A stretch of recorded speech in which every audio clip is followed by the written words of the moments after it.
नमस्कार। पिछले 1400 वर्षों में विश्व की सब प्राचीन सभ्यताओं को आब्राहमिक आक्रमणों ने नष्ट किया है। जैसे मिस्र की प्राचीन सभ्यता, पारस की सभ्यता, बेबीलोन की सभ्यता आदि। इन सब प्राचीन सभ्यताओं को मिटाकर आज उन पर इस्लामिक देश खड़े हैं। इतिहास में जो पारस था, जहां एक वैभवशाली पारसी सभ्यता थी, उस सभ्यता को इस्लामिक आक्रांताओं ने जड़ से नष्ट कर दिया। पारसियों का नरसंहार और कन्वर्जन हुआ। गिनती के पारसी ही भारत आदि देशों में भागकर अपनी जान बचा पाए और आक्रांताओं ने बाद में उस देश का नाम भी बदलकर इस्लामी मान्यता के अनुसार ईरान कर दिया, जो आज 100% मुस्लिम पॉपुलेशन वाला देश है, जहां पारसी नाम की कोई चीज शेष नहीं है। प्राचीन सभ्यताओं में से केवल सनातन सभ्यता ही आज जीवंत है। वैसे हिंदू सभ्यता ने भी अपना बहुत बड़ा भूभाग और करोड़ों लोगों को इस्लामिक आक्रमणों में खोया है, पर फिर भी हिंदू सभ्यता आज जीवित है। सैकड़ों विध्वंसक आक्रमणों के बाद भी आज भारत है, तो उसमें हिंदू योद्धाओं और संतों की बड़ी भूमिका है। भारत और सनातन की रक्षा में दो संतों के नाम बड़े विशेष हैं। एक हैं आचार्य चाणक्य और दूसरे हैं आदि शंकराचार्य। इन दोनों ने इस्लामी आक्रमणों से पूर्व भारत की नींव को बहुत सशक्त किया। आदि शंकराचार्य ने सनातन की विभिन्न वैचारिक धाराओं को एक सिद्धांत में जोड़ने और भारत को एक करने में बड़ी महान भूमिका निभाई। हिंदुओं को संगठित करने में आदि शंकराचार्य जी के दर्शन का महान योगदान है। भारत को सदैव के लिए एक इकाई एकता में बांधने के लिए उन्होंने भारत की चारों दिशाओं में 4 मठों की स्थापना की। इन मठों पर 4 आचार्य नियुक्त किए, जिन्हें आज हम शंकराचार्य कहते हैं। ये 4 मठ हैं। उत्तर दिशा में जोशी मठ या ज्योतिर्मठ, जो उत्तराखंड के चमोली में अवस्थित है। पश्चिम दिशा में शारदा पीठ, जो गुजरात के द्वारका में है। दक्षिण दिशा में श्रृंगेरी पीठ, जो कर्नाटक राज्य के रामेश्वरम में है। और पूर्व दिशा में गोवर्धन पीठ, जो उड़ीसा के जगन्नाथपुरी में है। वर्तमान में गोवर्धन मठ के शंकराचार्य निश्चलानंद सरस्वती सबसे प्रसिद्ध और सनातन में सब मठों, अखाड़ों, धर्माधिकारियों में सम्मानित और प्रसिद्ध हैं। पर शंकराचार्य निश्चलानंद सरस्वती जी ज्योतिर्मठ के तथाकथित शंकराचार्य को मान्यता नहीं देते हैं।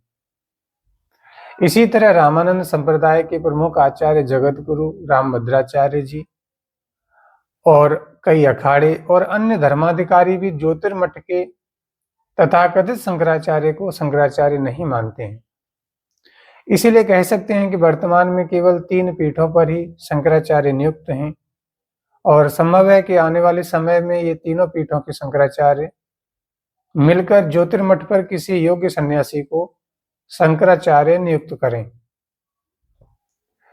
ज्योतिर्मठ के तथाकथित शंकराचार्य को लेकर हिंदुओं में बड़ी शंकाएं हैं कि क्या ये व्यक्ति धर्म में आस्थावान है या नहीं, और कहीं ये डीप स्टेट या मिशनरीज का एजेंट तो नहीं है। और इन शंकाओं के कई कारण हैं। जैसे पिछले दिनों राहुल गांधी ने जब संसद में कहा कि खुद को हिंदू कहने वाले हिंसा करते हैं, और जो लोग अपने आप को हिंदू कहते हैं वो 24 घंटा हिंसा हिंसा हिंसा, नफरत नफरत नफरत, असत्य सत्य असत्य। तो इसका विरोध हिंदुओं ने किया और बड़े स्तर पर किया। तब यही तथाकथित शंकराचार्य राहुल गांधी का बचाव करने आया कि राहुल गांधी के शब्दों का अर्थ कुछ और था। तो राहुल गांधी के हिंदू विरोधी बयान का बचाव करने के लिए किसी शंकराचार्य को क्यों उतरना पड़ेगा, जबकि पूरे देश ने देखा कि राहुल गांधी ने संसद में क्या कहा। पर ये व्यक्ति इस पर मौन रहा। जब राहुल गांधी ने कहा कि भारत कोई देश नहीं है, राहुल गांधी कई बार ये बात कह चुके हैं कि भारत कोई देश नहीं है, भारत एक यूरोपियन यूनियन की तरह है। इसे जब आप गूगल करेंगे तो आप देख सकते हैं, वो यूनिवर्सिटी में इस पर बड़ी बहस हुई, इस पर चर्चा हुई है और उन्होंने बड़ी स्पष्ट रूप से कहा है कि भारत कोई देश नहीं है, ये राज्यों का संघ है, जैसे कि यूरोपियन यूनियन है।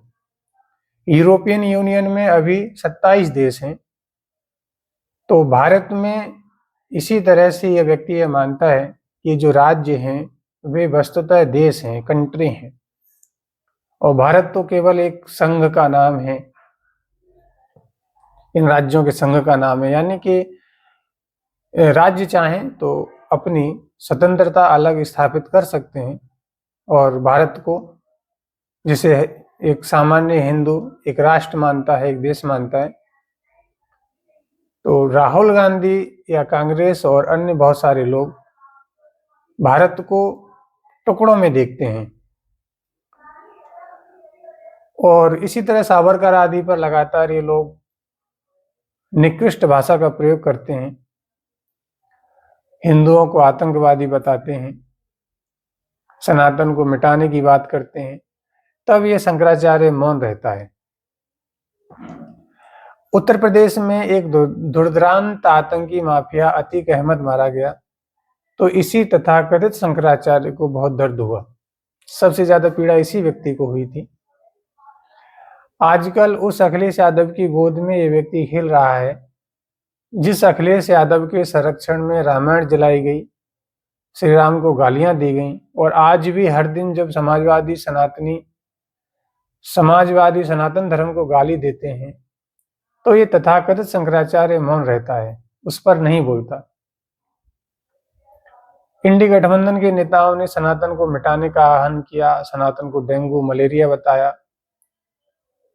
पर ये तथाकथित शंकराचार्य उस पर मौन रहा। जब योगी जी ने बटेंगे तो कटेंगे का नारा लगाया, इस पर भी इसे दर्द हुआ। आखिर इस नारे से एक सन्यासी को क्यों पीड़ा होगी? क्या हिंदू जब जब बटा है तो नहीं कटा? क्या कश्मीर हमारी आंखों के सामने नहीं घटित हुआ?